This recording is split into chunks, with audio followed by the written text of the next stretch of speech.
Only about a third of leukemia sufferers can find a donor whose bone marrow would be compatible to theirs and so suitable for transplanting. And when a patient is over 40 years old, the procedural problems with bone marrow transplants are more complicated and the results often less satisfactory for reasons still not fully understood. But now help may be at hand.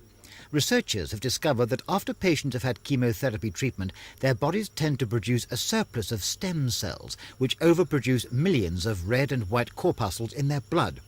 What they're doing here is to separate out these spare cells, collect them, and then reintroduce them to the patient as an alternative to the bone marrow they need but can't have. It's a much simpler procedure than marrow transplantation.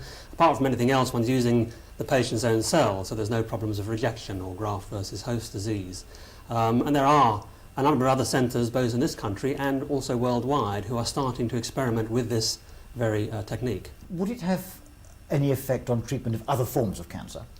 It might possibly do so, because one of the advantages of this form of treatment is that because we're using cells from the peripheral blood, from the bloodstream, it could be used in patients who have involvement of their bone marrow from other forms of cancer, where one couldn't possibly take their own marrow and use that because of its involvement in the disease process.